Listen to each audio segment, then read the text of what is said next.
আসসালামু আলাইকুম সুপ্রিয় শিক্ষার্থী ভাই বোনেরা, আজকে আমরা আলোচনা করব ট্রানজিটিভ ভার্ব এবং ইনট্রানজিটিভ ভার্ব নিয়ে।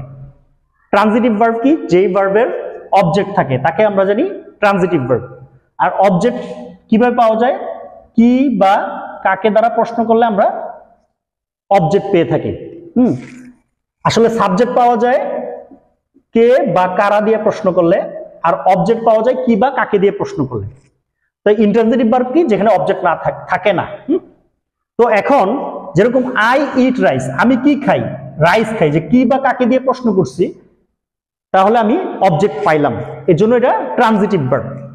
কিন্তু আই গো টু স্কুল, আমি কি যাই বা কাকে যাই এটা নাই। কিন্তু কোথায় যাই, এটার অ্যান্সার আছে। কোথায়?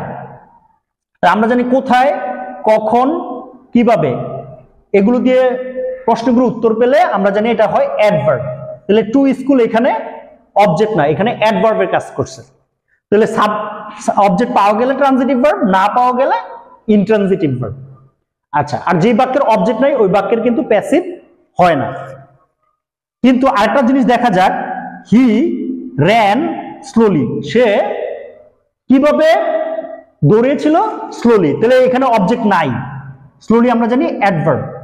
তাহলে এটা একটা ইনট্রানজিটিভ ভার্ব। কিন্তু ইনট্রানজিটিভ ভার্ব ট্রানজিটিভ ভার্বেরও কাজ করতে পারে। যেরকম হি র্যান এ রেস, সে কি দৌড়িয়েছিল? একটা রেস দৌড়িয়েছিল। He ran a race. তাহলে একটা ভার্ব ট্রানজিটিভ হতে পারে, আবার একই সাথে দেখেন ইট কিন্তু ট্রানজিটিভ ভার্ব, গো ইনট্রানজিটিভ ভার্ব। কিন্তু কিছু কিছু আবার ভার্ব আছে যেগুলা একই সাথে ট্রানজিটিভ এবং ইনট্রানজিটিভের কাজ করে। তো এই ছিল ট্রানজিটিভ এবং ইনট্রানজিটিভ সম্পর্কিত আলোচনা। সবার জন্য শুভকামনা। Thanks for watching.